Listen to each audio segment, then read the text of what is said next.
राधे राधे। मैं हूं बबीता और आप देख रहे हैं सच्चे सनातनी ऑफिशियल चैनल। तो बहुत बहुत स्वागत है आप सबको मेरे इस नए वीडियो नए एपिसोड में। आज का जो प्रसंग है वो एक कंजूस भक्त का कथा है और कथा बहुत ही अच्छा है, बहुत सुंदर है, ये शिक्षाप्रद है। तो बिना कुछ टाइम वेस्ट किए कथा को शुरू करते हैं और प्रसंग को शुरू करते हैं। तो एक भक्त था, भक्त तो उस समय नहीं था, कह सकते हैं कि एक इंसान था जो बहुत कंजूस था, बहुत कंजूस था। इतना कंजूस था कि वो न जाने कितने दिनों से अपना खुद का नया वस्त्र भी नहीं खरीदा था, फटे पुराने वस्त्र में ही रहता था, ना कभी अच्छा खाना खाता था, जल्दी वो नहाता भी नहीं था, नहाता भी था तो बस ऐसे ही, क्योंकि उसको साबुन भी खर्च ना हो और कपड़े भी नहीं सिलवाता था। यानी पैसे उसके पास थे, कमाता बहुत था लेकिन वो खर्च नहीं करता था, कंजूस बहुत था। वो एक बार कहीं से आ रहा था तो उस बीच रास्ते में एक अनुष्ठान हो रही थी वहाँ पे। तो वहाँ पे पंडित जी कुछ बता रहे थे कि हर व्यक्ति को धार्मिक कार्य करना चाहिए, हर व्यक्ति को पूजा पाठ अनुष्ठान सेवा और यज्ञ जो भी है जिससे जो बन सके वो ज़रूर करना चाहिए। बिना कुछ किए, बिना भगवान को सेवा किए, बिना भगवान के पूजा किए इंसान को कल्याण नहीं होगा। तो वो सुना, तो बहुत ध्यान से सुना और वो कहते हैं ना कि भगवान के जब लीला करना होता है तो किसी का भी बात को, दिल को छू जाता है किसी का भी बात। कब? जब भगवान कुछ वहाँ पर लीला करते हैं तब। तो उसी प्रकार उस महात्मा जी का बात भी उसे दिल तक छू दिया और वो सोचने लगा कि क्या करें क्या करें। किसी भी प्रकार का वहीं बैठ के सुनने लगा, किसी भी प्रकार का कोई भी अगर हम पूजा करते हैं तो खर्च होगा, बिना खर्च का तो कुछ होगा ही नहीं। तो कल्याण भी कराना ज़रूरी है, कल्याण कैसे कराएं, पैसा हमसे खर्चा होगा नहीं, हम कर सकते नहीं हैं। तो जब अनुष्ठान पूर्ण हुआ, जब पूजा पाठ वहाँ पे पूर्ण हुआ तो उस महात्मा जी से वो कंजूस व्यक्ति पूछता है कि हे प्रभु, आप महात्मा जी, आप हमें कुछ ऐसा उपाय बता सकते हैं कि मेरा एक भी पैसा खर्च ना हो और भगवान प्रसन्न हो जाएं, हम भगवान का पूजा करने ले, भक्ति कर लें और अनुष्ठान कर लें। क्योंकि आप कह रहे हैं कि बिना पूजा पाठ अनुष्ठान सेवा के भगवान प्रसन्न नहीं होते, भगवान प्रसन्न नहीं होंगे तो मुक्ति नहीं होगा, कल्याण नहीं होगा इंसान को।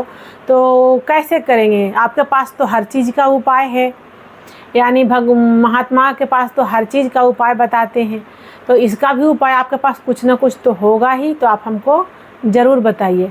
तो महात्मा जी भी उसका बात सुने और सुन करके सोचने लगे कि क्या किया जाए, क्योंकि ये पहले ही बोल दे रहा है कि हम एक पैसा भी खर्च नहीं करेंगे। अगर खर्च करने के बाद कोई उपाय हो तो हमको वो उपाय नहीं चाहिए, मत बताइएगा। तो वो कम से कम सच बात बोला तो सही कि हाँ ठीक है, हम खर्च नहीं करना चाहते हैं, हम खर्च नहीं कर पाएंगे। तो महात्मा जी को भी कहीं ना कहीं अच्छा लगा कि चलो कंजूस है वो, तो इसका स्वभाव है, लेकिन सत्य तो बोला कम से कम। महात्मा जी बोले कि हाँ, ये बिल्कुल सही सुना है कि महात्मा जी के पास हर समस्या का समाधान होता है, तो इसका भी समाधान है? बोले हाँ बिल्कुल है। तो बोला भक्त यानी वो इंसान बोला कि ठीक है, तो बताइए। महात्मा जी उसको मानसिक पूजा करने का विधि बताएं। बोले कि ये मानसिक पूजा क्या होता है? भगवान बताएं कि सबसे ज़्यादा पुण्य जो है, फल जो है, वो मानसिक पूजा में मिलता है, जिसमें एक भी पैसे का कोई खर्च नहीं लगता। तो वो सुन करके बहुत खुश हुआ, बहुत खुश हुआ। बोला कि हम तो ऐसा पूजा पाठ, ऐसा अनुष्ठान तो रोज़ करेंगे जिसमें पैसा ना लगे, बस हम सब कर लेंगे, मेहनत कर लेंगे, टाइम दे देंगे, लेकिन पैसा खर्च नहीं कर सकते, नहीं करेंगे। महात्मा जी बोले बिल्कुल तेरे ही लिए वो उपाय है, सिर्फ समझो कि सिर्फ तेरे लिए है या तेरे जैसे ही लोगों के लिए है क्योंकि उसमें एक भी पैसे की क्या, एक पाई का भी खर्च नहीं लगता, कुछ भी नहीं। वो है मानसिक पूजा। बोले मानसिक पूजा कैसे करेंगे? बोले तुम नहा तो सकते हो? तो बोला कि हाँ। बोले सिर्फ जल से नहा लिया करो और बैठ जाया करो कहीं भी, किसी भी जगह पे। कुछ बिछा सकते हो तो नीचे बिछा लिया करो, और नहीं तो ऐसे ही धरती माँ को ये पवित्र मान करके और धरती माँ पे बैठ जाना, क्योंकि पृथ्वी से शुद्ध कोई जगह कुछ चीज़ नहीं है। सबसे अच्छा, सबसे शुद्ध पृथ्वी माँ ही है। तो बोले धरती पे ही बैठ जाना और आंख बंद करके मन में ये सोचना कि भगवान के सामने, जिन भगवान को तुम मानते हो कि हाँ शंकर भगवान की या राम जी के या हमारे प्रभु श्री कृष्ण जी का छवि विराजमान है, और हम उनको गंगा जल से स्नान करा रहे हैं, हम उनको पुष्प अर्पित कर रहे हैं, हम उनको तिलक लगा रहे हैं, हम उनको भोग लगा रहे हैं, हम उनको जल पिवा रहे हैं, दूध पिवा रहे हैं, आरती कर रहे हैं। बस बैठ करके मन में सोचते जाना सारा पूजा का विधि जो तुम जानते हो, वो सब सिर्फ सोचते जाना और तुमको वो सारा सोचा हुआ के फल तुमको मिल जाएगा। वो कंजूस व्यक्ति बोला कि चलिए महात्मा जी आप बहुत अच्छे हैं, क्योंकि सुनते थे कि महात्माओं के पास हर चीज़ का समाधान, हर समस्या का समाधान है। आज हमको मिल भी गया, ये बहुत अच्छी बात है, बहुत भगवान का कृपा है कि मुझे आप जैसे महात्मा का संग मिला। इतना बोल करके वो चला गया और बहुत खुश हुआ कि अब तो मेरा भी कल्याण हो जाएगा। ऐसा महात्मा सबको मिले कि बिना 1 रुपया खर्चा किए ही पुण्य मिल जाएगा और मेरा कल्याण हो जाएगा। तो जैसे महात्मा जी बताए थे वैसे ही वो नित्य मानसिक पूजा किया करता था। तो एक दिन ऐसा हुआ कि उसको कहीं जाना था, ऑफिस जाना था या तो उसका जो भी काम करता था, तो काम पे उसको थोड़ा जल्दी जाना था। तो वो जल्दी जल्दी भगवान का मानसिक पूजा करने लगा, क्योंकि महात्मा जी बताए थे कि नहा धोवा करके पहले पूजा कर लिया करना। तो जल्दी जल्दी भगवान जी का वो सेवा कर रहा था। तो बोला कि आज प्रभु, आज भोजन का भोग लगाने का मेरे पास तो टाइम नहीं है, आज आप शरबत से ही काम चला लीजिएगा। तो वो क्या किया, मानसिक पूजा में मन में 1 गिलास पानी डाला, फिर उसमें चीनी डाला, फिर उसको चम्मच से चलाया। अब वो जब जैसे ही वो चीनी डाला तो ऐसे 1 चम्मच डाला, 2 चम्मच डाला, तब तीसरा चम्मच जब डाल दिया तब उसको लग रहा है कि नहीं चीनी वेस्ट हो रहा है, ज़्यादा डाल दिए हैं। तो कौन सा चीनी, कौन सा पानी? मानसिक वाला। आप लोग भूलिएगा नहीं, वो हकीकत वाला चीनी को नहीं डाला था, हकीकत कोई पानी नहीं लिया था। वो मन में सोच रहा था कि हम प्रभु को पिलाने के लिए गिलास में पानी लाए हैं। मन में सोच रहा था कि हम उस पानी में चीनी डाल रहे हैं और उसमें 1 चम्मच डालें, दूसरा चम्मच डालें। जैसे ही सोचा कि तीसरा चम्मच डालें और वो डाल दिया, तो जैसे ही उसको याद है, अरे तीसरा चम्मच डाल दिए, ये ज़्यादा चीनी हो जाएगा, ये बर्बाद हो जाएगा, 1 चम्मच और मिला देंगे तो कल का काम चला जाएगा।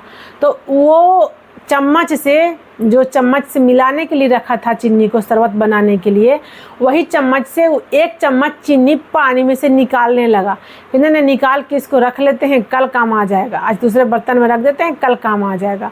तो जैसे ही वो मानसिक पूजा में मानसिक शरबत बना रहा था मानसिक चीनी से, उसी समय मानसिक चम्मच से जैसे ही वो मानसिक चीनी को गिलास से निकालने लगा, वैसे ही भगवान प्रकट हो गए वहाँ पे, और प्रकट हो करके और उसको गाल में खींच कर 1 चमाटा मारे। तो जब उसको जोर का थप्पड़ लगा तो उसका आँख खुला तो देख रहा है कि सामने साक्षात भगवान नारायण खड़े हैं। तो बोले प्रभु ऐसा क्यों प्रभु, हम तो आपका सेवा कर रहे थे।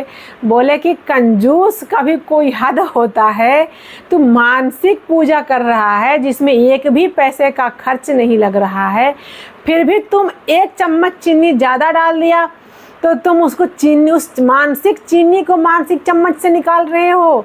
कंजूस भी आज तक हम देखें पर इतना नहीं जितना कि तुम हो, इसलिए तुमको हम मारे।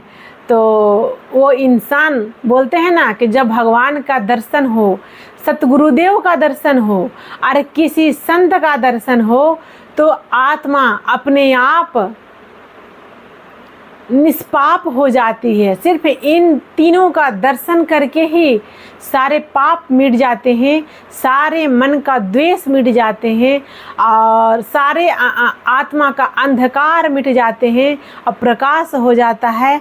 ये तीनों का दर्शन करने से इंसान निष्पाप हो जाता है। जैसे ही भगवान का दर्शन किया, उसका सारा दोष मिट गया, सारा अज्ञान खत्म हो गया और बोला कि प्रभु आज तो मेरी कंजूस होना भी सफल हो गया। प्रभु आज तो मेरा कंजूस होना भी सफल हो गया। अगर आज हम इतना कंजूस ना होते, आज हम अगर चम्मच से मानसिक चीनी को मानसिक पानी से निकाले नहीं होते तो आपका दर्शन नहीं होता। कारण चाहे जो भी था, पर आपका दर्शन हो गया, यही मेरे लिए बहुत सौभाग्य की बात है।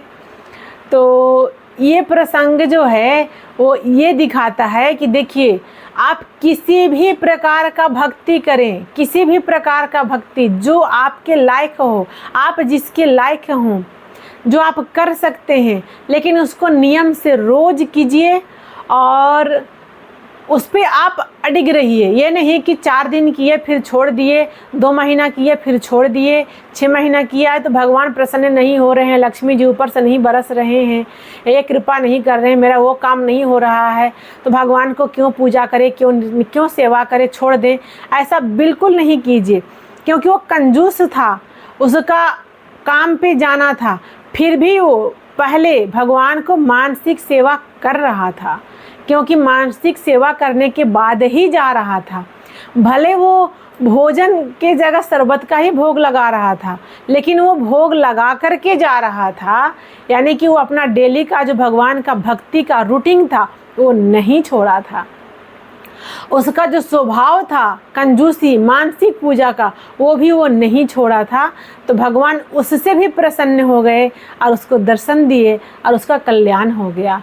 तो हम लोग के भी, आप लोग के भी एक नियम होना चाहिए, आप उस नियम के अनुसार कीजिए और रोज़ कीजिए, दिल से कीजिए, सच्चा दिल से कीजिए। भगवान ज़रूर मिलेंगे, ज़रूर मिलेंगे, ज़रूर मिलेंगे। बस आपको उनसे मिलने का जिज्ञासा होना चाहिए। जिस वक्त आपके मन में जिज्ञासा हो जाएगा कि मैं प्रभु को देखना चाहती हूँ, तो उस समय प्रभु आपके पास होंगे। पर सच तो ये है कि प्रभु को कोई देखना नहीं चाहता, प्रभु से कोई मिलना नहीं चाहता। भगवान से किसी का कोई मतलब किसी का नहीं, सॉरी, यहाँ पे भगवान से सांसारिक लोगों का कोई मतलब नहीं होता। उनको तो सिर्फ संसार चाहिए, संसार के ही सारे सुख साधन चाहिए। इसलिए भगवान के पास जाते हैं और बोलते हैं भगवान ये दे दीजिए, वो दे दीजिए। कभी नहीं बोलते हैं कि भगवान आप अपने आप को दे दीजिए, भगवान आप अपना दर्शन दे दीजिए। वो कोई साधारण इंसान नहीं बोलता। हाँ, जो कोई बिरला ही भक्त होता है, सच्चा भक्त होता है, वही बोल पाता है कि प्रभु मुझे ये संसार का चीज़ नहीं चाहिए, मुझे आपका दर्शन हो जाए, मुझे आप अपने आप को दे दीजिए। तो आप भी अगर चाहते हैं भगवान का दर्शन करना, तो बस आपका मन में एक भाव होना चाहिए, हृदय में सोच होना चाहिए कि भगवान से मिलना है, भगवान ज़रूर मिलेंगे। विश्वास कीजिएगा। राधे राधे राधे राधे।